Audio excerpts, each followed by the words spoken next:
There you go. Shit. Welcome back to another episode of Our Paramotor Nation. What you have missed thus far, hopefully you will now be entertained, because the pre-show, for those of us who are on the pre-show, is always entertaining. So tonight we have Ron and Alexis of Lone Star Paramotor with us. But before we get started with them, I need to make a couple announcements. Trike Flyer Dave, he's in a really bad way with his signal. So he's going to be coming in and out. He's going to be trying really hard, but forgive us if the sound quality isn't that great in the video and if he has to keep dropping. Otherwise, tell me how your week has been, Rick. My week has been great. I got to fly my new machine today, finally. I received it last week and been just getting everything dialed in perfect. And I got to fly today and I was just blown away with the power. I was flying a Moster 185 Vitarazi, and it served me great. It did fine, but it just kind of was a little bit lacking on power. I'm kind of heavily weighted on my wing, and this Simonini 250, holy crap. Oh, I bet. I'm climbing at over 700 feet per minute now, and it's just, it's such a difference. I'm So taking are off you at foot launching or triking? No, my initial flights today were on my trike because it was calm this morning. Uh-huh. I'm taking off at like 60% throttle. I'm not even mashing the full throttle to get off the ground and flying. It's great. Now That's I need fantastic. to do I need to hang test it for foot launch. I haven't done that yet. And then I plan to do some foot launching of it, but just on my trike today, and it was incredible. I'm so fired up. That is fantastic. I wish I could have joined you this morning, and I'm sorry I didn't, but It was nice early, but then like 9:30, 10, it got a little bit rough, and so we wrapped it up. But I got 2 flights in. That's awesome. That's absolutely fantastic. I'm very, very excited for you. And like I said, hopefully I can catch you guys out there, maybe even this week. So this week for me has been kind of crazy. I've been working a lot of hours and basically just finished a 13-day stint working 10 to 12 hours a day. So that's this weekend was much needed for me. And unfortunately, I had to sleep in a little bit and didn't get to go flying with Rick. So I'm sorry, Rick. You missed out. I did. I definitely missed out. So David, how was your week?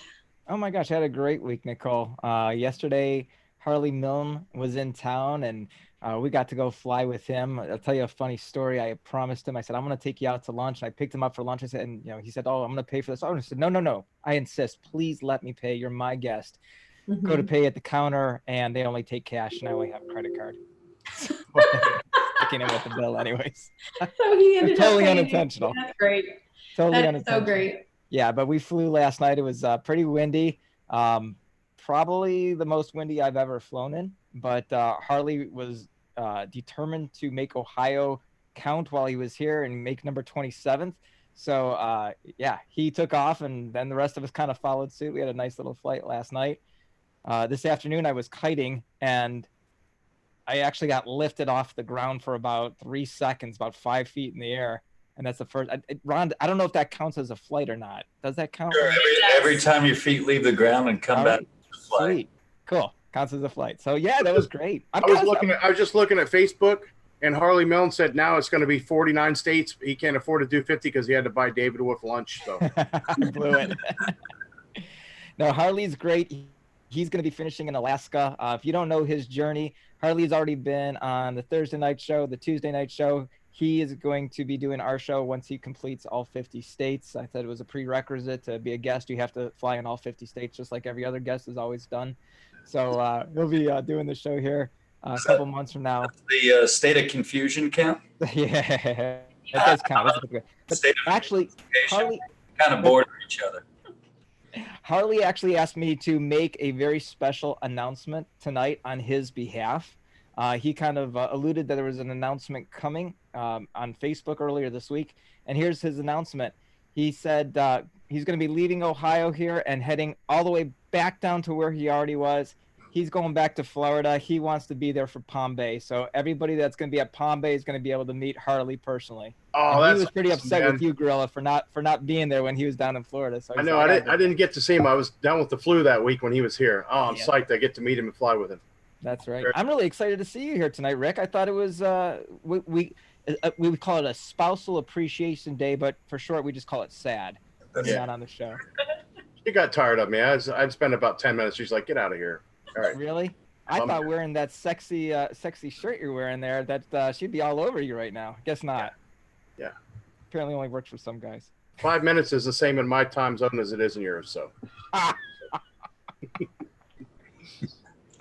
Okay. So, with that being said, before we meet Ron and Alexis officially, David, can you please take us through our... I don't know. At this point, Rick got me flustered. All right. We have so much here. We'll get through all this. So first of all, last week we had Wisconsin Flight Sports on, and we talked about helmets. They are going to be auctioning off a helmet. I'm going to share my screen here and see if I can bring those helmets up. Here is their website. Give me 1 second here. There we go. So WisconsinFlightSports.com, all the helmets here. The helmet that they're going to be donating is valued at a little over $250 with shipping. We'll get you Roger's phone number, and or you'll go ahead and give me your information, and we'll get Roger out to you. But the helmet itself is worth over $250, and you can go ahead and add accessories to that, do whatever you want with that.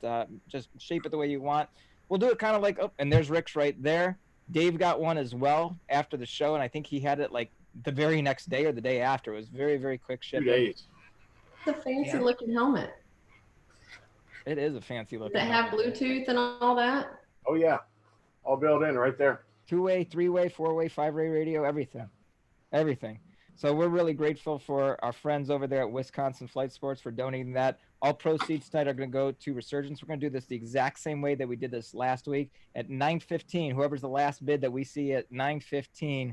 And Nicole, we're going to let you count it down at 9:15. So you'll call the winner out, and that person will be the winner. They'll go ahead and make their donation to Resurgence PPG.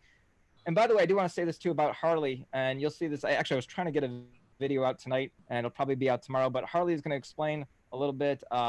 He has explained that one of the reasons he's doing this, the main reason, is to raise money for charities across the country as he goes into the different states. We talk about Resurgence all the time. It's great to see Resurgence in the chat tonight. Today I made a $100 donation just because Harley inspired me to make an extra donation. So thank you, Harley, for that. We have a fundraiser, kind of, right, Rick? We do. Yes. Okay, I got to pull this up. So we're going to do a little fundraiser. And it's kind of a self-serving fundraiser, I guess, because we're going to raise money for a really nice, well, we hope to feed as many people as possible at Bad Apples on Saturday night, or Cookout, right, Ricky? Yes. Yeah. So, Ron is a great trainer. We're going to talk about him in a second. But, there's a lot of great trainers out there, but there's only one trainer that is the best trainer. You would agree with that, right, Rick? That's right. Yes. That's right. The man. And if you were trained by this person, you're probably going to want to wear his shirt. So if you were trained by the best trainer out there, you should probably get a shirt that says, "I trained with God." God.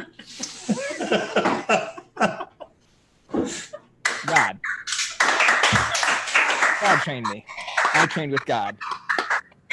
That's right. Comes in tank tops, t-shirts, all different colors. There's only one place you can get these, and that is on the Our Paramotor Nation website. What's that, Rick? What are you pointing at? God's Paramotor Academy. Ah. Love it. If you go onto the Our Paramotor Nation website, click on store, you'll click right here onto the Our Paramotor Nation I can't read anymore. Merchandise. That'll take you back to the website here where you'll be able to see all the shirts in here somewhere. There they are. And then you can order your shirt from there. And like I said, all the proceeds are going back to whoever's at Bad Apples and wants to eat some food cooked at the Gorilla Compound. Right, Ricky? Barbecue, baby. Barbecue. Barbecue. Yeah. Let's talk about our sponsors. We're going to scroll down the page. By the way, next week, March 8th, Shane Denherter here talking about how to get into acro, progress into it carefully. Fly PPG, discovered powered paragliding. Michael Mixer was so kind to donate a ton of stuff to the show. We got a bunch of prizes that we're also going to be doing in the wheel as well. Tonight, the prize we're going to be giving away is the Adventure Paramotors prop covers. So these are really nice, thick prop covers. We're going to be going ahead and doing those on the wheel tonight. In addition to that, Ron's going to be talking about 3 different sets of tethers. That I actually dropped my phone in flight last night, Ron. I could have really used one last night. Yes, you could. Yep. We'll do another long sleeve T-shirt from Para Orange, and of course we got the auction as well. So again, Michael Mixer, Fly PPG, discovered powered paragliding. Thank you so much for sponsoring the show. Fly My PPG, Mike and Justin, we talk about them all the time. They're just awesome. They came out with a really cool logo. I don't know if you get to see it on Facebook today, but go check that out. But their classes are filling up. Of course, paraorange.com. They're going to be, Larry and the bag lady are both going to be at the fly-in as well. Go up and take a picture with Chris, the bag lady. No one really cares about Larry, but go ahead and see Chris. They've been really, really busy working on all the products that they're going to be bringing there, including the new Practice Reserve. I Fly Indiana, Kevin Kemble. Again, we talk about how he's got very special offers for a lot of the folks that are first responders. Give Kevin a call if you're in the Indiana area, and they will go ahead and get that. He will go ahead and get you all set up there. Wicked Wings logos. Craig Taylor. I don't know if he's in the chat or not. He may be or not. But if you're looking to get a logo on your wing, I love mine. You can go ahead and click on that. Craig's number is listed here at the very bottom of the website. There, his email address. You can go ahead and get the information over to him, and he will go ahead and get that taken care of for you. Lone Star Paramotor. We'll come back and talk about them in a second. One Up Adventure, Travis and Kyle. If you're looking for an adventure of a lifetime, where are they right now? I forget. Are they in Rick, where are they at? They're in Costa Rica right now. Costa I just saw pictures. Yeah, I did too. I just couldn't remember where they were. So go ahead and check out their website. Everybody knows how incredible they are. And they also have the paramotorprops.com. And so if you're looking for inexpensive props, good props, shipped very, very quickly, they're the ones you want to check out. Last but not least, we have a brand new sponsor. They were on last week. They're the ones doing the auction this week. Wisconsin Flight Sports' goal is to provide a safe and affordable, fun, and accessible training program to individuals interested in entering PPG. So if you're way up there north in Wisconsin, go check out those guys as well. What else? I think I'm almost done, Nicole. Oh, this is something important I wanted to bring up for the whole chat. You know, I felt really bad because when I go back and I look at the chat from, the next day, I see that there's a lot of questions I missed because the chat sometimes flies by.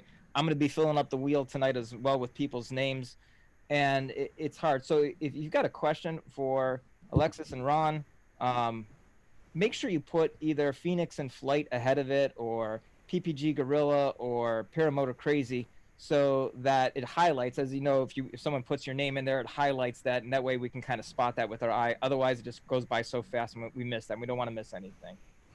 Yeah, it's hard. It's hard. The chat gets busy and it gets moving really fast, and it's hard to catch everything. And if somebody reaches out with a question or says hi, we're not ignoring you. It just gets busy and it's hard to keep up with. So tag us. Yep. That is it from me. Thank you, everybody. Nicole, back to you. Absolutely. So without further ado, tonight we have 2 very special guests, and not only that, but they are also sponsors of the show. So Ron, tell us about how you came to be. How did you get into paramotoring? Okay, first of all, thank you, Nicole, for having us on here, and thank you, Rick and David also, and thanks to the Paramotor Nation viewers out there as well. This is Alexis, and she's part of our Lone Star Paramotor team, and thanks for having us again. So I've been flying for about 7 years. For me, it was a midlife crisis. I turned 50, I got divorced, and I didn't have anyone telling me no anymore.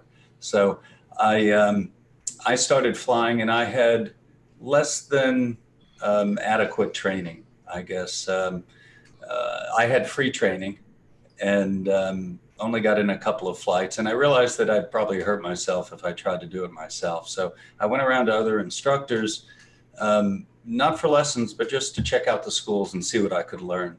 I was a second grade teacher for 25 years. So I was looking at the schools to see what type of educational experience I could get there. And I was a little disappointed. What I was seeing is people who were great pilots. You know, they got into the sport, they're great pilots, they're passionate about the sport and they want to share it with everyone else, but they really don't know much about educational theory and learning. So I decided to start a paramotor school that was based on education theory.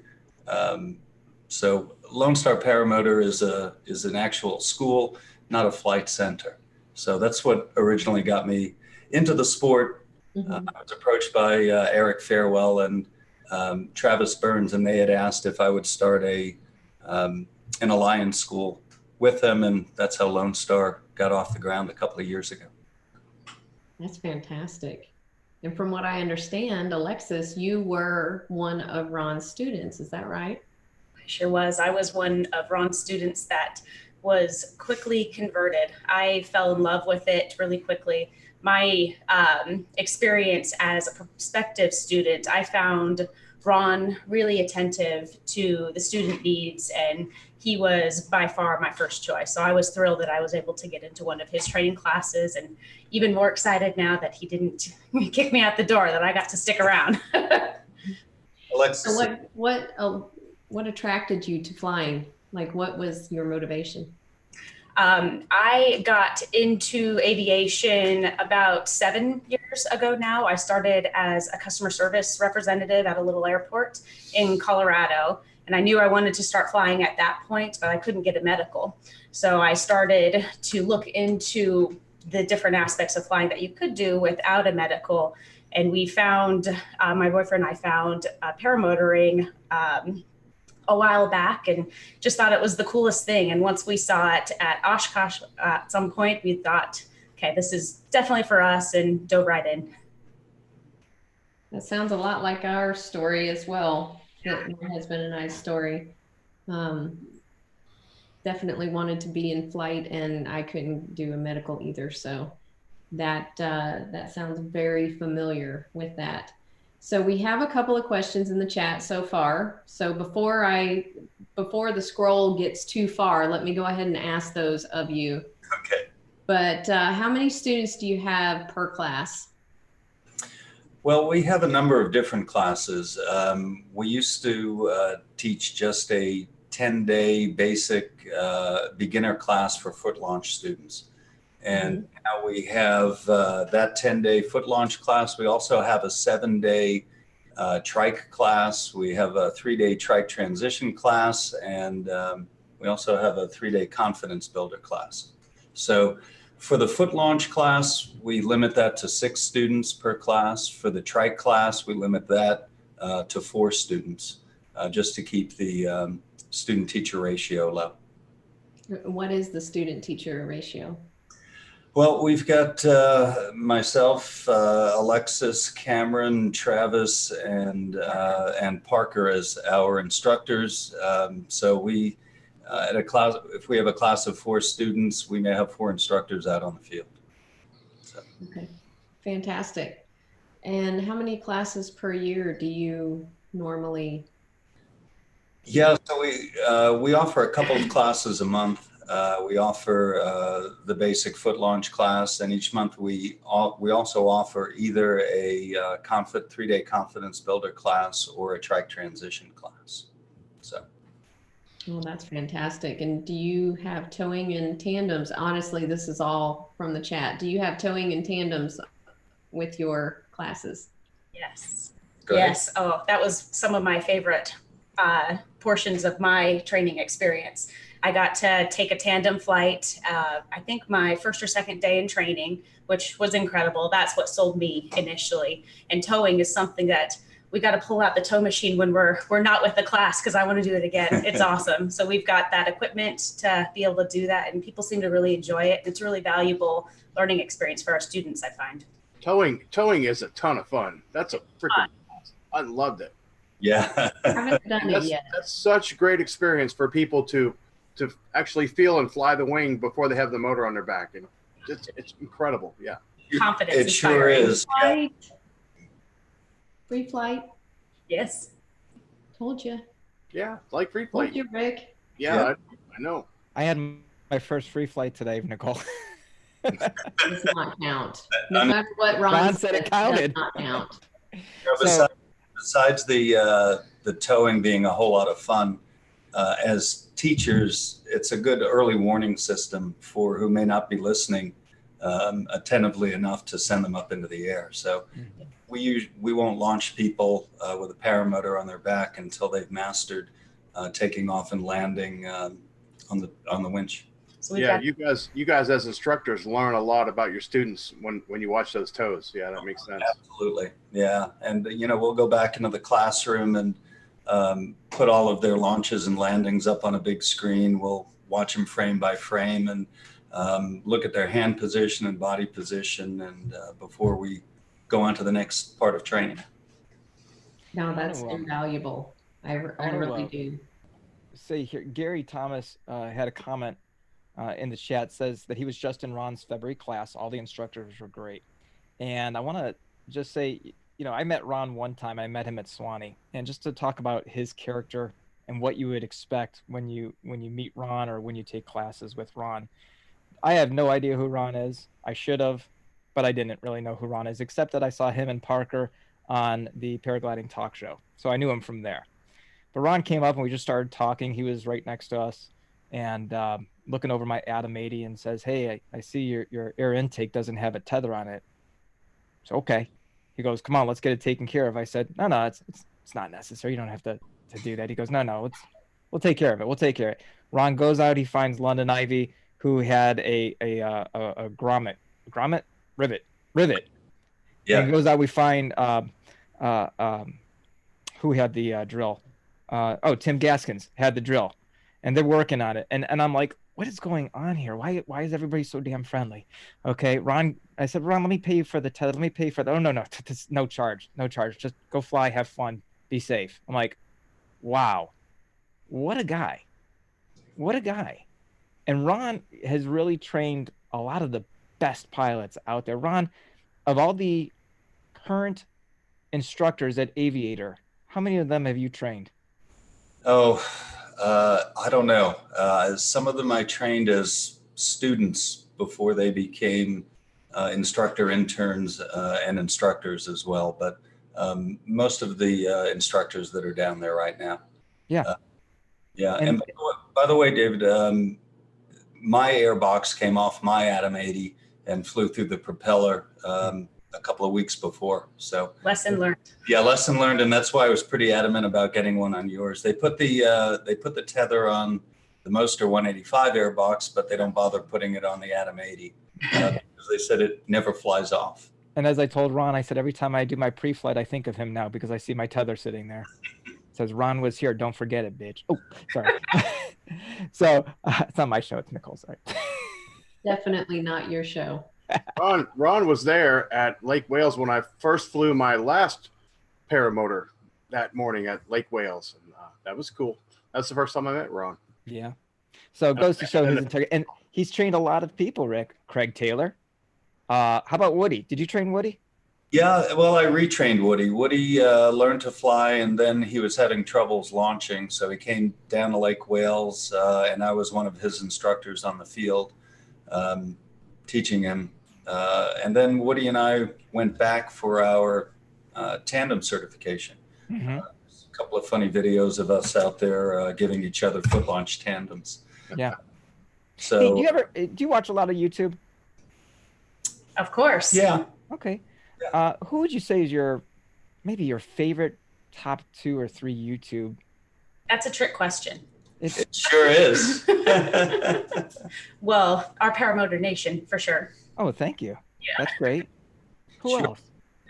All of the shows, Anthony Velo's. Oh, you blew it. Show's over. Students, Sorry. you can't. Out in the West Texas town of El Paso. Yeah, sorry, he's one of my ex-students. Yes. So Well, you know, and He's Anthony's one in of the my chat favorites. right now. He's one of my favorites anyway. So he is. Mine And too. Mine too. Love his shows. Love him. So there you go. But really, thank you just for what you did for me and what you do for so many other people out there. Really appreciate it. And it's nice to know that if ever I just show up at your door for training, I can stay there for the rest of my life and have a job. That's awesome. yes, you can. That's how several of our instructors got their jobs. They just never left. Never left. that says a lot. That says a lot. It does. It definitely does. So can you tell us a little bit of what it's like to be part of the Aviator Alliance? Yeah, so I'd mentioned that when I first started out, I went to look at a lot of trainers and a lot of schools just to see how they did things. And Aviator was the one that had the most complete training setup. And it's been wonderful working with them over the years to fully develop their program and to use some of the best and safest practices. So yeah, it's great.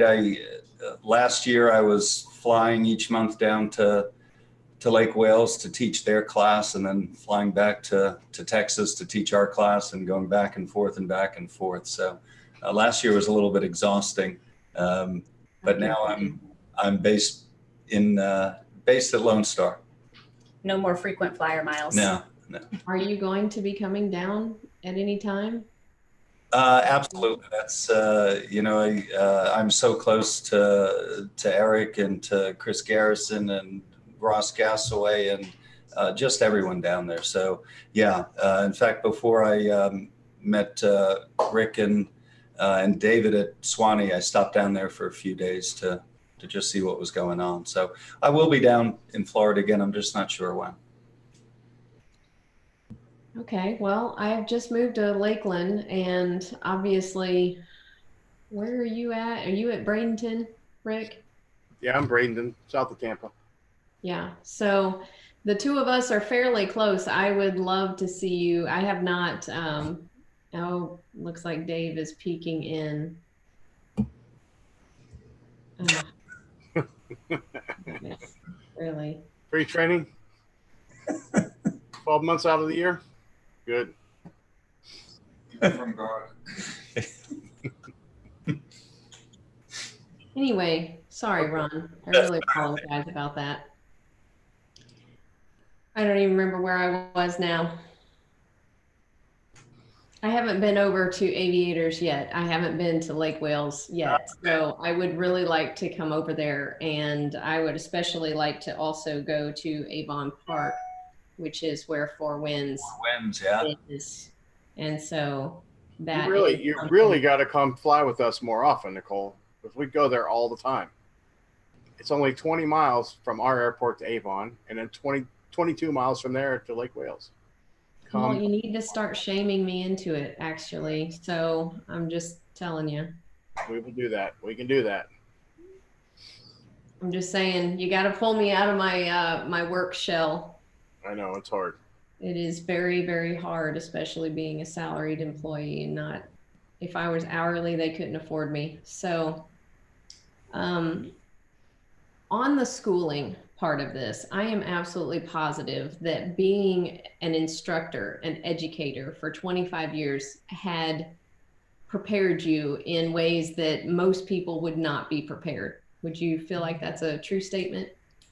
I would. Teaching 7-year-olds for 25 years, you learn a lot of patience, but I've also learned that, you know, the guys and girls we teach now are not much different than the 7-year-olds. They're a little taller. Maybe not me. Yeah, well, okay. But they're no better behaved than the second graders that I'm used to. But yeah, I think that being an educator for so long, I maybe come at this from a different angle. You know, most of the instructors out there were pilots and they became instructors, and I was a teacher turned pilot turned teacher pilot. So Well, I think that as an educator, I think that that's one of the things that we don't have enough of in society, period, regardless of what we're actually educating about. What do you need, Dave? I was going to ask Ron if he could tell this story that he told me the other day. Speaking of his second graders. So, as you know, I had just mentioned that I had just taken the PPG2 written exam 6 times and passed it the 6th time. And Ron failed his first time taking it. And Ron, why don't you tell us why that was? Yeah, so in my second grade class, everyone had a job or responsibility, and I had to leave the classroom to go next door to talk to the teacher. So that week, substitute teacher took my job, took my seat at the desk. So I went and spoke to the teacher. I came back, and the student said, "Mr. Toran, you know the test you were taking online? I finished it for you." I said, how did you know what to answer? And he said, "Oh, I didn't. I just guessed." I said, "Oh, you didn't hit the submit button, did you?" And he said, "Oh, yeah, dude, you failed by a bunch. It wasn't even close." So I had to take the test again and make a new rule that the kids weren't allowed to touch my laptop when they were at my desk. I have a question from the chat from Todd Scandrett, Resurgence PPG. He wants to ask Alexis, how are you able to work? Oh, my Alexa just went off. How are you able to work around the sexiness that is Parker Awesome? Say that again. How are you able to work around the sexiness that is Parker Awesome? You know, I don't notice. I got a boyfriend. He's pretty cool. Wow. Makes it easy, right? Yeah. There you go, Scan. That was Here's a question from Anthony Vella. Ron, do you feel like your background in RC planes helped you with your transition to PPG? Yeah, and we usually ask students when they come in if they've got RC experience, and for foot launching it helps. When you're reverse launching and then you turn to forward, your controls are now reversed. So having a background in flying RC planes where flying the plane away from you is different than as it's approaching you, I think is very helpful. Thanks for the question, Anthony. Yeah, that's good. I never thought about that. Yeah. I flew RC before I flew. I was big into that before I was into paramotors. Yeah, I was into it for a long time since I was a kid, and drones came out, and that was kind of cheating. You just hit a button, it comes back to you. Yeah. So the heck with that, I'll throw myself up into the air, and that's when I bought a paramotor and started training. Yeah, it's fascinating to observe the fact that the guys who fly RC planes pick up things at a different pace, particularly kiting. Yeah, but we always send someone up in the air to test the sky first before students. I'll sometimes throw an RC airplane up there and see how it's affected by the gusts and the thermals, particularly when it's freezing cold and I don't want to go up there myself. Yeah. Or you just send Alexis up? I don't have to. She just volunteers. I said, I need someone too, and she's already off and getting her gear on. I love it. Yeah. What do you find is the most discouraging thing about your school, about training? Wow, great question. For me, it's the people who don't find that it's the right fit for them. And I understand that paramotoring is not for everyone, and training is a great opportunity to figure it out and get that exposure. And I want everyone to love it. So it kind of breaks my heart a little bit when people don't have that same passion for it and tend to fizzle out a little bit, and it'll happen, but. Yeah, I guess it's not for everybody, I guess. No, we have students who come who are looking for a week's worth of vacation. Yeah. They get in one flight and they say, I'm done. I always wanted to fly. I did.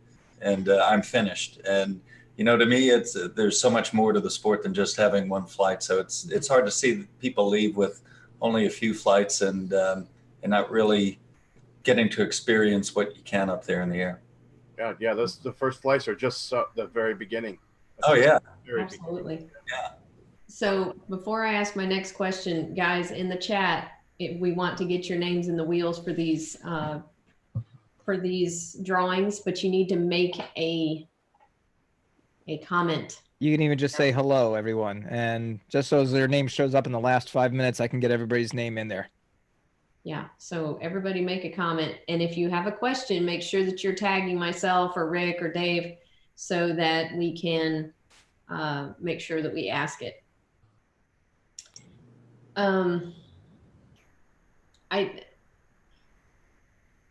I am not an instructor myself, but my instructor, I have, you know, continued to fly with him and, you know, continued to fly out of the field that he flies out of at the airport. And that had happened to him too. And, you know, it was a gentleman who had actually trained with someone else and did not feel like they got the right training. And so they trained with him and definitely, you know, got the right training. But a month or two after training, and he had flown a few times afterwards, but after that, he just decided that it wasn't for him. And I mean, he had a career that was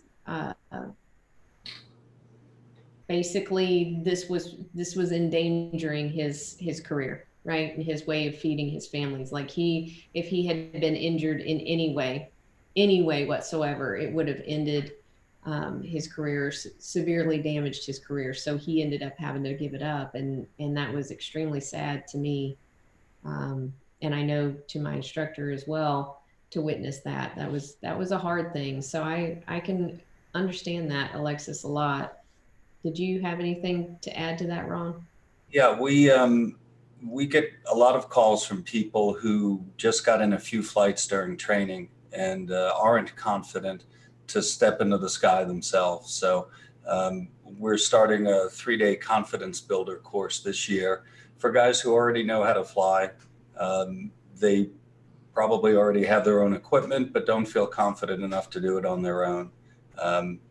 And we're excited about that because I think there's a real need for that. We just trained a young man who did great in the air and on landing. He just didn't know what he was doing when he was taking off.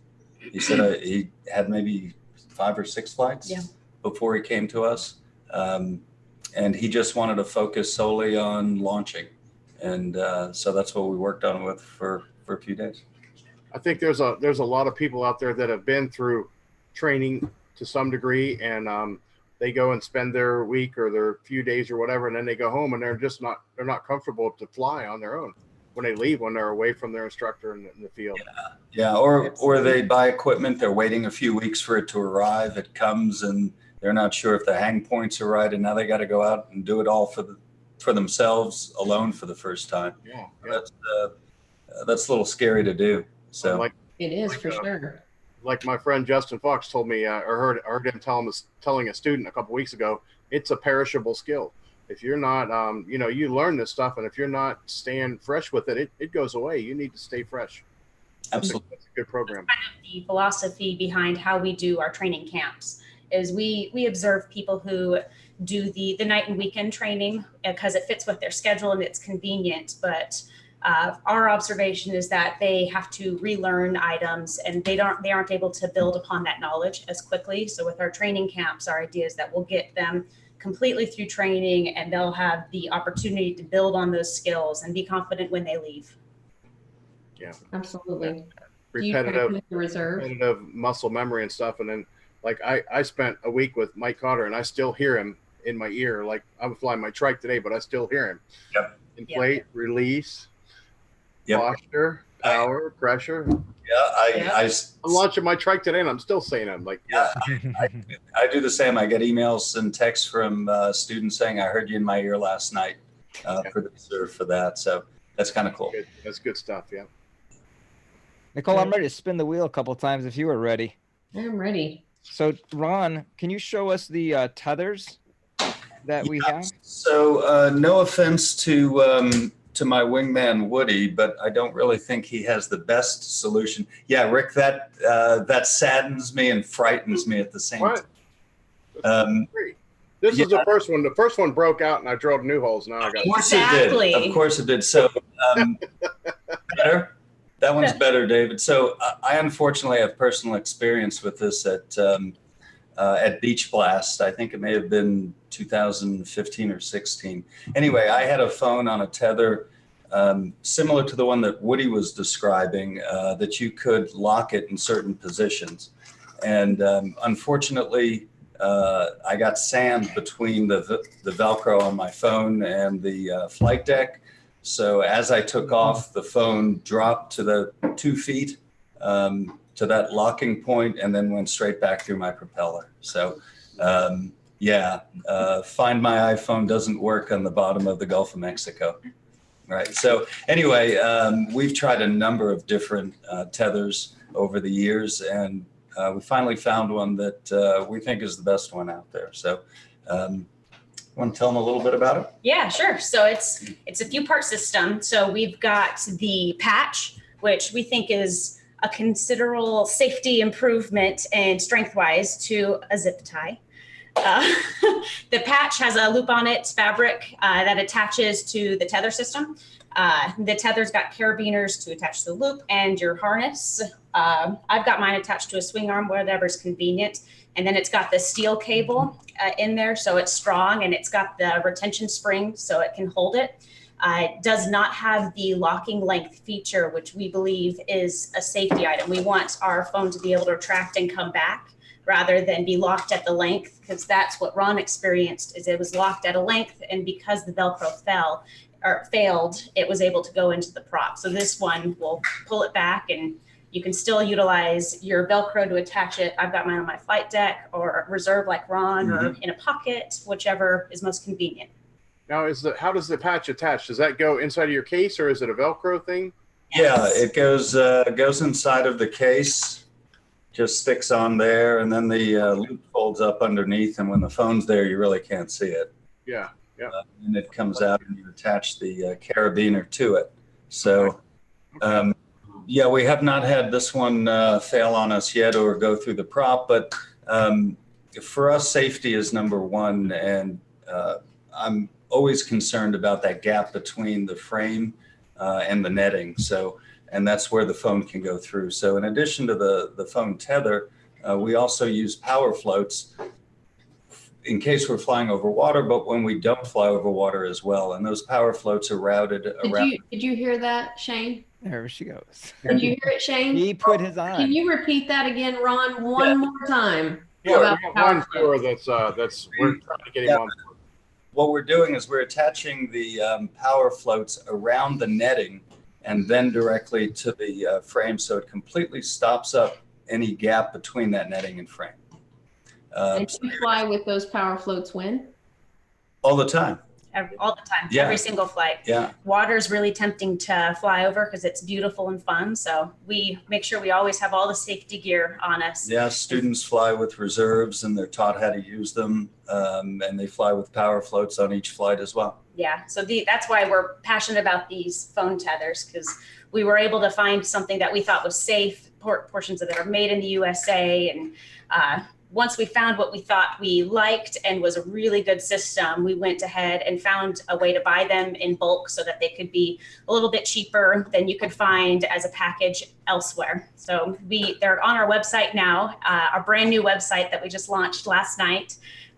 It's $22.50 on there, and we're also doing a little. I guess I don't want to call it. You could tell them. A giveaway? A giveaway? Sure. So for the first 50 people who go to our website, www.lonestarparamotor.com, and who purchase the tether, they'll also receive a $100 discount. 100? Yeah, $100 discount. Boss says so. $100 discount for any of our training classes. Nice. Yeah. Awesome. So So glad you did that. I just want to point out that Phoenix in Flight just got called a meanie by a man twice her size. I'm with Nicole. Safety's number one. Best practices is fly as safe as you can. Yeah. And having a reserve and having floats. The That's reserve, it's there. And the one time I may have to use it, I'm glad it's there. The same with the floats. Yep. It's Like We fly over water all the time, even if you don't even realize it. I was flying today, and I got my new machine, and I haven't put my flotation on it yet. And I was flying. I realized I'm over this little retention pond. I'm like, I'm flying over water. So you do it, even if sometimes you don't realize it. Mm-hmm. And yes, there are power floats available for trikes. I have a trike and I have them on mine. So no excuses, guys. Constant vigilance. Yep. Yeah. So were you going to spin the wheel? I want to spin this wheel, but I also do want to say that Nick Griffith, as far as I know, unless I've missed it, is right now stealing a helmet at the low price of only $110 with his auction bid. So let's get those auction bids up there. Again, it's a $230 a helmet. The shipping cost alone is over $30. So it's a great prize, and you can upgrade it if you'd like to. So let's do this. We're going to show the wheel here. I've got everybody's name. Linda Anderson was the last one I just entered in. So hopefully you see your name there. If not, my dad. let's do this. Let's do 2 of those tethers. We'll save one for the second drawing we'll do here just before the end of the show. We'll do 2 of the tethers, and we'll do I'm going to do the prop covers because my friend Kevin can't fly. Kevin can fly. Sorry, Kevin can crash. Kevin can crash. Kevin, what is it? Kevin can crash, I think. Kevin can crash. He said he was updating it. Okay. So he wanted those prop Kevin covers. can fix paramotors. Let's do the prop covers first and then bounce it right back with 2 tethers. You ready, Nicole? I'm ready. Spinning the wheel now. Here we go. This is for the prop covers. Is my name in there? No, I took it out. It's not fair. David Northup. Dave Northup from California. Awesome. So just like I say every time, go to the www.ourparamotornation.com website. Go to the very bottom. David, put in your information there so I can mail these. I think David's out in California. I've seen his videos and commented and talked to him a few times a while back. So congratulations, awesome. David. Yep, and thank you again, Michael Mixer, for those prop covers. Those are coming for you from flyppg.com. Let's go to the 2 tethers. Are you ready, Ron and Alexis? Yes. You bet. We're awesome. ready. All right. Here comes the first one. And I guess they can just reach out to you on your website, probably. Yeah, they can. They can order it directly from the website. And let's give away. He just won. He just won last week, didn't Nick? Nick won last week. He won a Cooley Cup last week. Koozie. Cool. Lucky guy. And we're going to give away 3 tethers tonight. 3 tethers. All right. Yeah, 3. So we got 2 now. We'll do 1 more at the end of the show. Awesome. So, do you want the winners of the tethers to reach out to you? I was just starting to ask. Sure. Go to your website. Absolutely. All right. So Nick, if you go to the Lone Star website, just fill out some information. I'm sure there's a contact there, and then Ron or Alexis can send that out to you.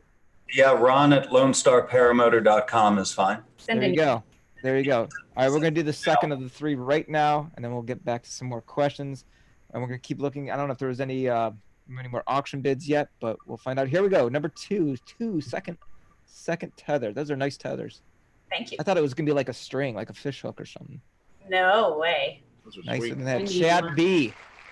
Congratulations, Chad B. Congratulations, Chad B. And again, if you go out to email Ron, your information, your name, address, phone number, date of birth, street address, and blood type, he will get that tether out to you. Right. Mother's maiden. Right back to you, Nicole.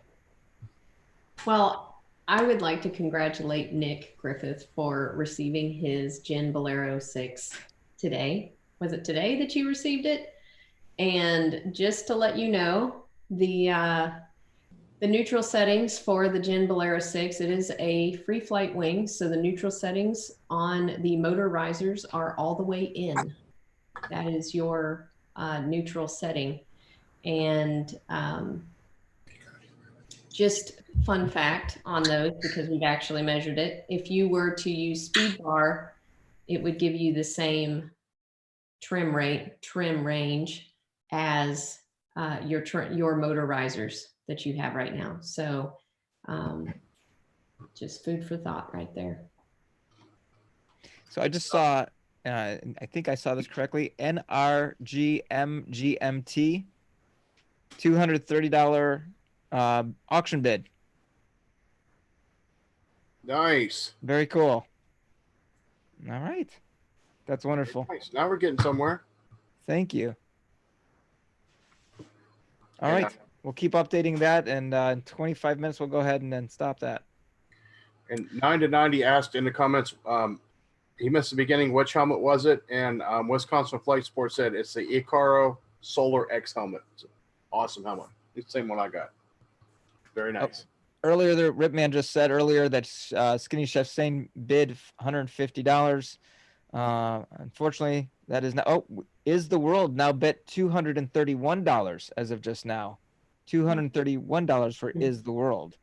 I would like that helmet, but I feel like it's not fair. We'll keep an eye on that. We'll get back to some questions here. Go ahead, Nicole. Yeah. Back to you. So for Jim, CR120, Ron, what he asked is if he gets the discount by going to your website, is it possible for him to transfer that discount to someone that might benefit more? Absolutely. Absolutely. Absolutely. Absolutely. Yeah. Yeah. That's a great idea. Very generous too. Yes.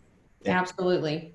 So I feel like this is a little bit of a trick question that Yankee Paramotor has asked, but he would like to know, he would like for you to talk more about Abraham Maslow's contribution to the understanding of the learning process. Oh, he's talking about Maslow's hierarchy of learning. Yeah, how you first learn at basic needs, and then as you achieve different levels, you're mastering it, and you're then ultimately teaching others. But there's different stages of learning and development, and you have to master one before you go to the next.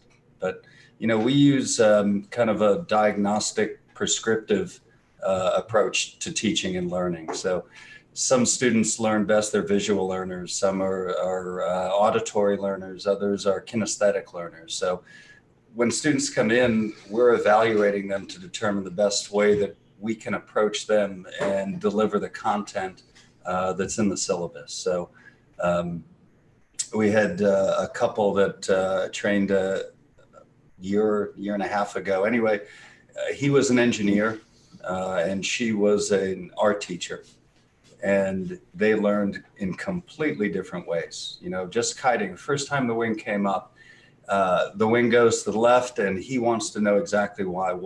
What's the physics behind the wing going to the left when I'm bringing it up, right? And he needed an explanation. He needed to understand before he tried it himself. She said, I don't care about that.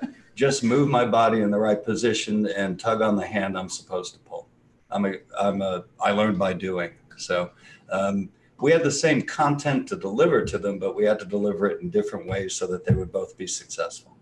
That's one thing that I find is great about our team is there's 5 of us currently, and we're all pretty different. We all got different styles of communication and ways we explain things, and we love to hear different feedback from each other, because we could feel like we're saying the same thing, and people will respond differently based on delivery. And so we do a good job of rotating around with all our students and finding the ones that respond well to each of us. Yeah, Parker is ex-military, and he does so well with the military guys that we train, both through Resurgence and other local people near San Antonio. So, and Alexis is wonderful with the female students as well. So, matching up the right teacher personality with the student, I think is essential. Wow, that's interesting. When I trained, I had one instructor, and that was it. And we didn't always really mesh, and it just wasn't a good fit. That's a really interesting way to approach it. Well, it's the teacher-student relationship, and you need to build that trust. And personality clashes are an issue that you've got to deal with. So by having multiple instructors with different personalities, we can meet the needs of all the students. Yeah, and it wasn't a personality clash. He didn't connect with me on that level. Yeah, and a lot of instructors will tell you what to do and show you what to do. that's not teaching. That's Yeah. tell. The assessment portion is missing. The evaluation portion, the behavior management, the classroom management, all of it is missing. So we've got to do more than just show students what to do and tell them what to do. We've got to make sure that they retain that information, and we have to do it in a number of different ways. Something that it spoke a lot to me that you talked about earlier about towing and reading a student and how you read them and see and understand that means a lot. I see what you're saying. Absolutely. Yeah. We find we need different approaches for different students, and students tend to pick out that different people respond differently and they gravitate to who works best for them. And even initially before training starts, Ron's really great and he talks to every single prospective student before training. And I think that's important because students should really, they need to shop for instructors before they jump into training as well and find the person that's going to be the best fit for them and be the most effective for their own training to stay safe and learn well. Yeah, and I saw that, and I've been through different levels of training, my initial training, and then I had the opportunity to train with 5 great instructors a few weeks ago to do foot launch, and every instructor is different, and they all hit different points, and they all work with you in a different way, and it's really cool. I understand what you're saying. Yeah, Rick, you got a chance to train with some incredible instructors too. Yeah, that's for sure. That's for sure. Yeah. Yep, it was a great experience. Why? See, I'm more like the engineer, and I got to understand the why, and then the how, but the why first, then the how. And I think that's something just for me in my daily life that is frustrating for other people, just because I ask a lot of questions. Right. Yeah. Why? Like a 7-year-old. Yeah. Okay. So I think that is, I am definitely not like the art teacher, more like the engineer. And I think that's something like during training, my husband and I were kind of reversed in that way. Like he was more intuitive on how he should move and things like that, whereas I had to think about it more. Did you both? Did you train together? We did. You did. Did they have you near one another or helping one another, or did they separate you? No, we were near one another. We tend to separate people that come in together. We find that, well, I guess you could speak to it more. We were the only 2 students. Okay. Oh, okay. At that time. Yeah, So we were together. When I've trained couples before, it's not uncommon for the husband to give what he thinks is helpful advice to his wife, and it's not what we want him to do. Yeah, and that comes with spouses, siblings. We've seen that with, and even friends that come in a group friends to train. Yeah. I can imagine. For me, I just, it was me that got him into this. I was the one that wanted to do it. I was the one that was gung-ho. I was the one that found the instructor, and scheduled it and was like, hey, are you going to do this with me? And he was like, eh. That's awesome. For the driving force for it. Yeah. A couple of questions. I'm sorry. I'm sorry. A couple of questions from the chat. I didn't mean to interrupt, Nicole. Well, I was in the middle of telling my story. Go ahead. I'm sorry. You can scroll back up. Yeah. So anyway, because you guys have not heard this, everybody in the chat's already heard this, but I'm going to tell you guys. So we get there for our tandem, and my instructor does his tandems on wheels. They're just safer that way. So of course I had to take my tandem first because I had to be first. And I remember after we landed, I remember being up there and thinking, this is where I need to be. Like, this is it. This is the cat's meow. And I remember whenever we landed and he took off with my husband, being just frankly pissed off that I was on the ground and my husband was in the air. So yeah. But he and I definitely learn very, very differently. He is a kinetic learner. He learns by doing. He doesn't care really what the theory is behind it. And the funny part is that he is an engineer. He has an engineering degree. And yet I'm the one that is like, but how? Why? Why are we doing this? Yeah, they'll surprise you sometimes. Can't always predict what people are going to learn certain ways. So it's nice to put them to the test a few times before it becomes more critical. We always pair up students as wingmen. So we've got a couple of people working together, and whenever we have a couple come in, we just split them up right away. They both look at each other, and I think the wife is thinking, thank God, I don't have to listen to him anymore. No, I mean, no, we train together, and I have to say that with all of the physical aspects, he's been a lot better. He's been a lot better than me. But I think I got the theory and the kiting. Man, I had to really put myself through the kiting. Okay, Rick, lay on me. Sorry, I got questions from the chat. I have a short memory span, so I have to ask them quickly. We had a question from Bill H. What's the cost of training? Everybody wants to know. It depends on the course. So the 10-day foot launch course is $3,000. As well as our beginner trike class. The beginner trike class, 7-day trike class is $3,000 as well. And then the 3-day trike transition class is $1,500, as is the 3-day confidence builder class. Yep. And I've seen the syllabus that's worth every penny. Someone asked what kind of equipment do you guys like to work with? I mean, yeah, so we really don't like to push any one brand on anyone. There's not one perfect paramotor and perfect wing for everyone. Right. So we work and we sell Parajet equipment. We also sell air conception. We sell power to fly. We have fly products motors. We have ozone wings. We're also dealers for APCO wings and ITV wings. And we're ramping up our website. We're getting really excited to be able to offer it up to everyone. So show everything to everyone. So as we continue to grow, there's going to be more and more on there. Because we abide by the philosophy that everyone has different specific needs, whether it's weight or handling or a variety of things. So I ended up being able to get kind of a custom motor, which was awesome. Are we playing Vanna? Yeah, we are. So that's my motor there. It's a Power to Fly Mini LAF. It's a custom one that I got from Kyle Matula. That's my man. Yes, he was so great. It's got a 100-centimeter 3-blade prop on it with an Atom 80. Bend out of the way a little bit so they can see it. It's basically a tiny motor, tiny frame, tiny.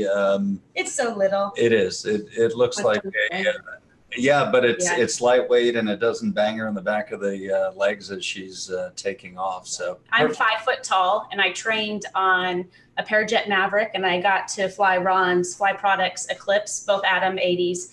And they both work great. They're the same motor, but I found that just the harnesses and the motor size in general, it would get hit in the back of the calf. It wasn't ideal. So this size motor is so perfect for me. It makes things a lot easier. It's also nice to have several different kinds of motors that students can train on and decide which they like best. We've got a lot. There's no perfect one for everybody, for sure. Exactly. There really is. It's nice to come to training and be able to touch and feel and begin to understand what the differences are. Yeah. And I had one more question from Todd at Resurgence PPG. Is Jeff Fletcher still training now that he moved to Arizona? And Todd said he was an awesome member of your team. He absolutely was. So Jeff started as a student of ours and then became an instructor later on. He's still a captain for Southwest. He used to fly the U-2 spy plane for 6 years, an incredible individual. And he moved to Phoenix to be closer to his family and his grandkids. And he started a paramotor school out there himself. So I believe it may be the Arizona Aviators or Phoenix Aviators. I'm not sure, but you can find him by his name. Yeah. It was a loss to have him move out. He's a phenomenal instructor and a great guy too. We're lucky enough that we still get to work with him a lot. He's a really really, really smart guy and mechanically inclined. And he's helped develop a few systems in our classes that have really helped us advance. He developed a simulator hard rack that we have. It improves people's weight shift learning before simulators, before they fly.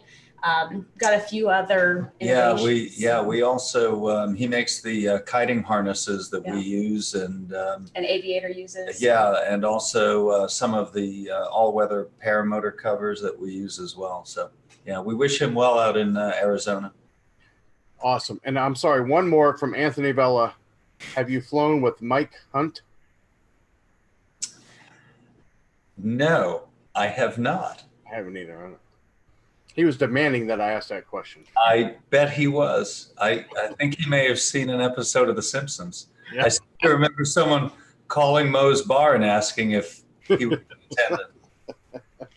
Hey, Ron. So we highlighted in the title of this show is talking about transitioning to wheels. Why are people transitioning to wheels? What do you want to talk about with that? Yeah, so we're getting heavily into trike training this year, and Gorilla. I'm Whenever Gorilla stands up, he's always just wearing his underwear. I'm so sorry, Alexis, that you had to see that. I looked away for a moment. I was spared. You're spared. All right. Sorry, Ron. That's right. I've got to wait for my eyes to readjust. Okay.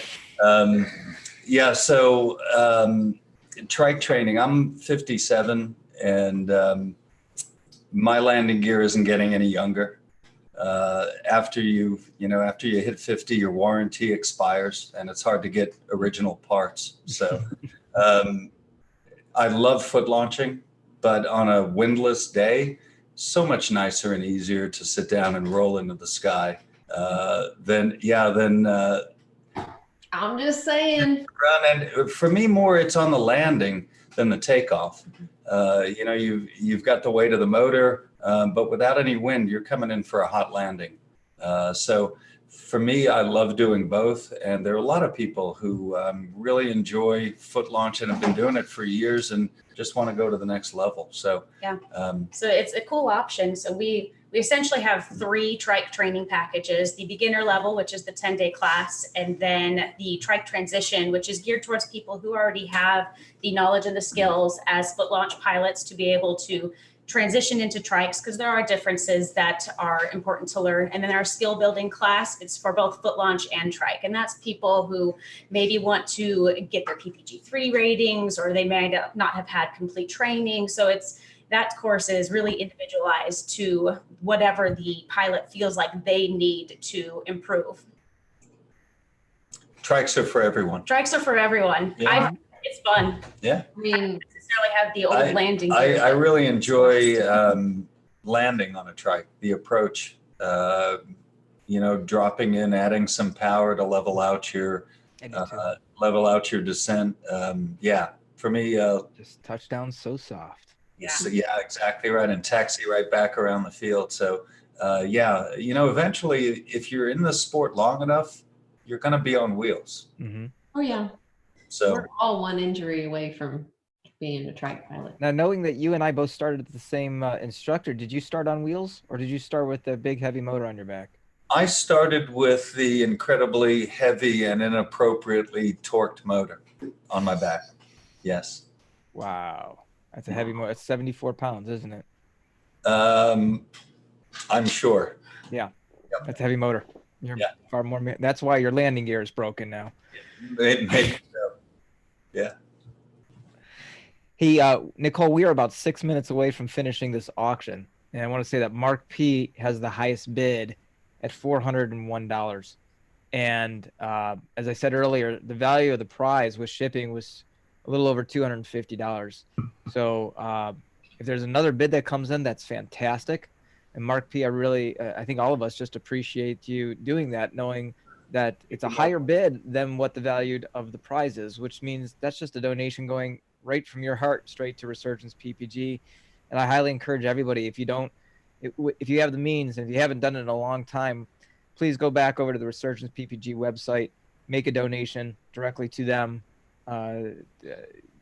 what a better cause. And it's right here in our own backyard. It's our passion to fly, and let's share that passion with the brave men and women.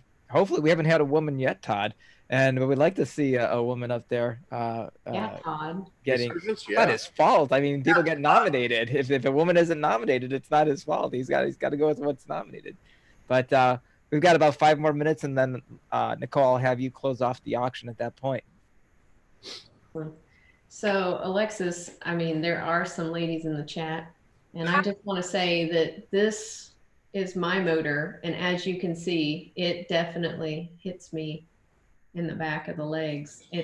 I'm 5'1", by the way, and my motor with gas in it is just a little bit over half my body weight.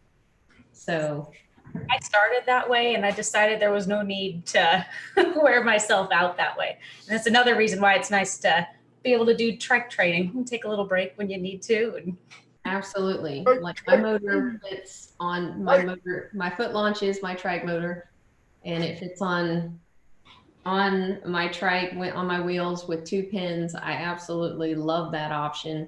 Yep. And I'm with you, Ron. Like if I'm flying on the beach or it's a windy day, put lunch all day long. Otherwise, roll off the ground. Why not? Yeah, you know, when we started this, we're trying to do this as safe as we can. So we've come up with some innovations for our trike training classes.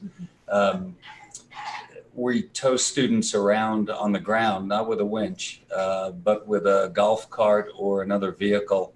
And we've got a tow bridle system that's attached to the front wheel of the trike. So the motor is not on, but we're towing them around, and they're learning how to control the wing and not tip it over. But there's also an instructor on the back seat of the vehicle facing the student, showing them exactly what to do, and in communication. They also have a quick release mechanism that if the triker gets too far off the center line or the wing goes too far to one side, they can instantly just pull a rope and stop that. It instantly releases it. Yeah. So that's basically that's towing for a trike. You're feeling what it feels like to inflate the wing. The power is just coming from somewhere else inside of your motor, and you can have that without all the risk. And that's a great resource for trike training. And once they master that, then we can put them on a trike. They can start taxiing with a wing. We usually start with a small wing, a speed wing even. I also like to make it a challenge. Yeah. We wanted to frame our trike launch class similar to how we already did the foot launch class, with those similar building blocks, and being able to do those towing or this towing in that way kind of incorporates certain skills before you have the risk of the power behind you. And the quick release is nice because with a trike, I'm sure you guys know a lot of the dangers when you're still on the ground. People tend to have the reaction. If they begin to tip, they'll reach a hand out, and with that quick release, we don't have to rely on us telling them, don't follow your reaction, don't put your hand out. We can stop things when we see them go awry before a potentially dangerous situation arises. Heck yeah. Right. Well, Jane, we are. I've not flown with the Moster yet. Why not? Because I don't need to. I mean, my motor is a 125. Perhaps Safari 125. I don't. So Shane is saying fly my Moster. It would be heavy for her to foot launch, though. It would, but if you do it on a 4 to 6 mile per hour day, the McFly is about 6 pounds heavier than my Nitro. I mean, my husband flies a Moster, so I have the opportunity to fly one, should I want to. Ron, here's a question from one of your former students. Craig Taylor wants to know why you need to bury can't before you can move on. Okay, so when I was a second grade teacher, one of the most important lessons I think I could teach to kids is to believe in themselves. So we would have a funeral every year for I can't. Students would write down 5 things they can't do, but they want to learn how to do. Maybe ride a bike without training wheels, or learn multiplication, or learn how to write in cursive. And then I'd go out the night before and dig a grave in the schoolyard. Kids would come in, I'm in a black suit, and perform eulogy for I Can't. So all the kids and their parents would put these sheets of paper with things they can't do in a small coffin. We'd go out in the schoolyard and they would actually bury it. So after that, the words I can't were not allowed in the classroom. If anyone said I can't, you had to say I can do anything 3 times. So they learned that they shouldn't say I can't find my pencil. I need help finding my pencil. But we would use that list of I can'ts, and then they would create goal posters off of those. So they'd find pictures on the internet of children doing those things.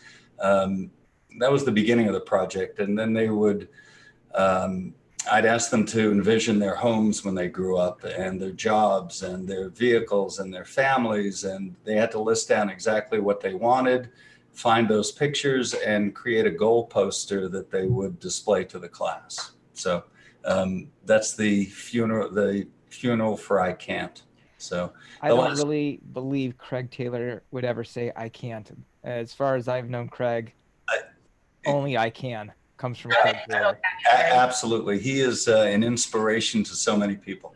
Yeah. I can, and you can is what he says. Yeah. I can and you can. There you go. Exactly right. Yeah. In fact, I remember the class that I taught with Craig and with Sean Michael. And, you know, at the beginning of the class, they just walked in and no one realized that they didn't have 2 legs. After a couple of days, they're wearing shorts. Then they're taking their legs off and passing them around to each other to sign. But, you know, after we saw those guys on the field working, there was no gorilla. No, there were no complaints from anyone out there about the training.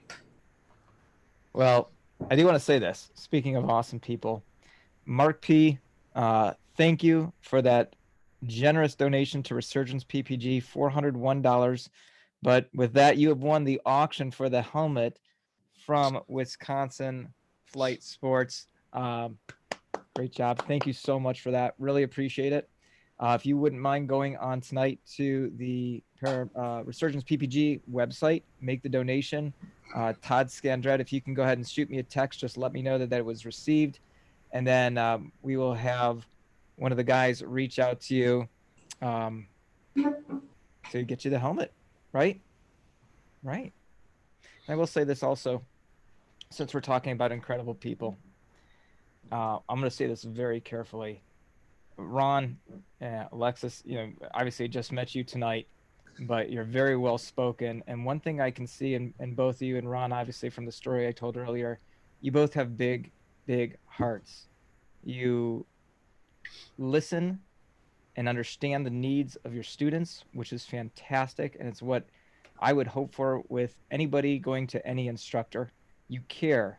You have taught the teachers and the people that are creating the future in our sport. You are the people that should be on shows like this. Well, thank you. Not self-centered idiots that have a huge YouTube channel.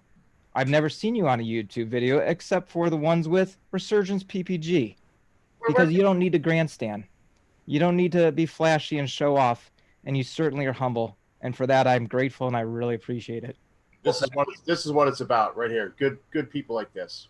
Well, thank you. Much appreciation. Yeah. You know, it's not okay, I think, just to teach people how to fly. We've got to teach them to be good ambassadors to the sport, and we also have to teach them to give back to the community. So, you know, Resurgence is a group we've been working with Todd since the very beginning. Each of our classes, we watch Resurgence videos and encourage the students to at least do a smile.amazon account so that all of their purchases go to Resurgence. It's awesome. Ron was a big factor in Lone Star in general for me wanting to transition from being a student to being an instructor. He has the mission to produce these instructors in the community, to have that mission and serve the paramotor pilots the best we can. To serve our Paramotor Nation. And you know what? I say the two of you, but Parker Awesome. Parker Awesome too. What about me? He's okay. So I'm sure it's not just you too, but Parker, your whole group over there at Lone Star. Yeah, you guys are doing great things. Ooh, thank you. A really great team. Yeah, I'm really blessed with some incredible people around me. For sure. Nicole, if it's okay with you, can we give away these last two prizes that we have? Sure. So why don't we do the long sleeve T-shirt from Para Orange, and then we'll do the tether. All right. There we go. Y'all ready for this? Let's spin it. All right. This is for the Para Orange long sleeve T-shirt. This is hand sewn by the bag lady, Chris Para Orange. She's incredible. New name to the show I saw earlier. Paramotor Brandon comes on the show and wins a long sleeve T-shirt. Paramotor Brandon, if you can go onto our Paramotor Nation website, go to the very end of the page, leave me your contact information, your shirt size that you'd like, and your address, and I'll make sure Chris or Larry send that out to you. And then last but not least, let's go ahead and do the last tether as well. You guys ready, Alexis, Ron? We're ready. There it is. I hope my name's on there. I think I forgot to put mine on. Here we go. Big money, no whammy, no whammy. Big money, no whammy. And yeah. Oh, Craig Taylor. Greg Taylor. Always wins. Wow. I thought it was going to be He always Linda. wins. It slipped over to Craig Taylor.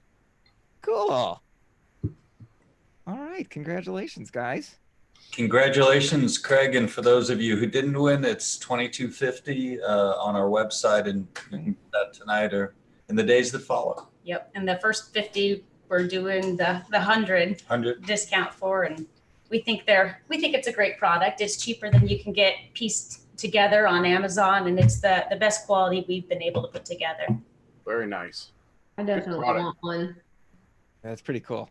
for sure. Yeah, bring a couple of those with you to the fly-ins, okay? And Absolutely. tell everybody which fly-ins you're going to be at this year. Yes. Oh, yeah. So we're going to be at Bad Apples in Georgia. We're going to be at Endless Foot Drag in Kansas, and also at Oshkosh up in Wisconsin. Busy summer. Yeah, fun summer. That's awesome.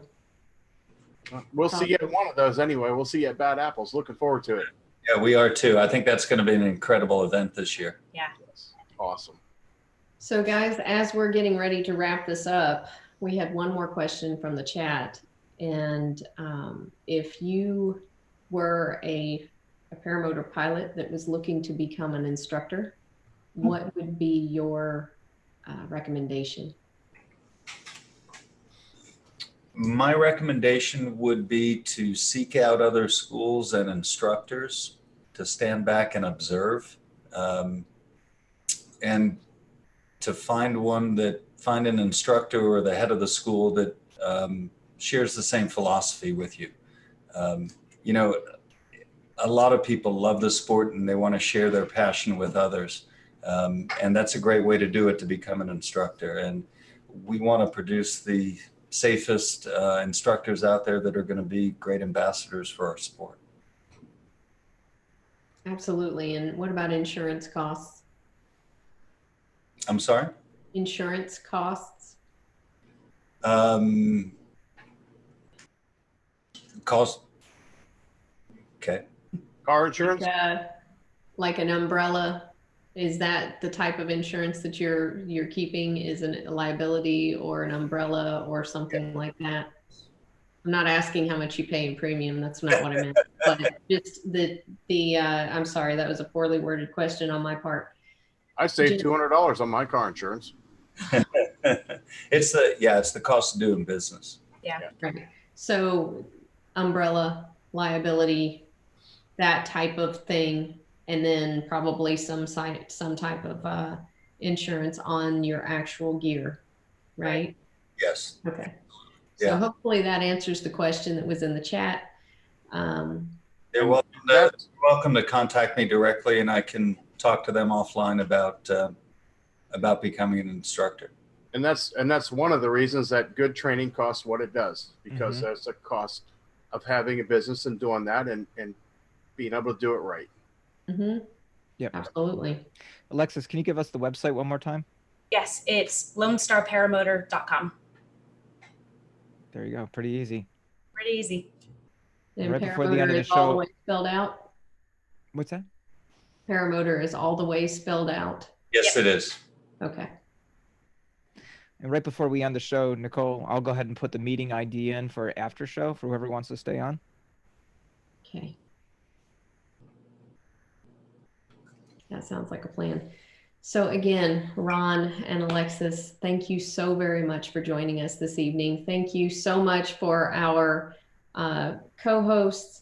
And I'm sorry, Dave Ruff, that he's had a hard time with his signal. He's been jumping in and out, and we didn't even get to hear about your week. Do you want to expound on that real quick, or are you feeling? Yeah, no, actually my signal's fine now, an hour and 25 minutes after these people got out of here. I apologize. We had about 15,000 people out here this afternoon. So yeah, they jammed the 2 cell towers. First and foremost, Lone Star Paramotor, guys. I met you guys over at Swanee, I believe it was. So super good folks. I am a Texan myself. I'm Northeast Texas. So you guys, if you're in the Texas area, make sure you guys are checking out Lone Star. They fly in some really pretty areas as well. So other than that, did some flying this week, some trike and some foot. Still don't know which one I like more. But yeah, other than that, doing some shooting. I'm uploading a video on some of our bow lines that we're producing and kicking out. But I've been doing a lot of this week. No, I'm kidding. Wish I was. So that's basically about it for me. All right, you want to do your thing? Do my thing? Yeah, absolutely. I love that part. So, hey guys, really appreciate you guys joining the show. The top number I saw was somewhere around 87 watchers. So, hey guys, thank you. Make sure you guys are hitting that thumbs up. That's how these videos get their organic reach, and that's how we become more popular and get you guys the good message of our Paramotor Nation. Make sure you guys are joining, and if you have not, mash that subscribe button on Phoenix in Flight. She would really appreciate that. Of course, we've got PPG Gorilla. Gorilla, don't stand up. Don't. Make sure you're subscribing to him. In fact, we'll get you subscribers right now if you don't stand up. And of course, Paramotor Crazy. I want to say be kind and love one another, guys. There you go. Be kind and love one another. Hey, did you see that we had Jesus in here earlier? Apparently he trains for free. Anyway, and of course you got Paramotor. Nicole's gonna kill me after show. And of course you got Paramotor Crazy out there. If you haven't subscribed to him, make sure you guys are mashing that subscribe. Hit all those notifications. We got the website up for our for Lone Star Paramotor and also for our Paramotor Nation, guys. Nicole, back to you. Absolutely. Thank you so much, Ron. Again, Alexis.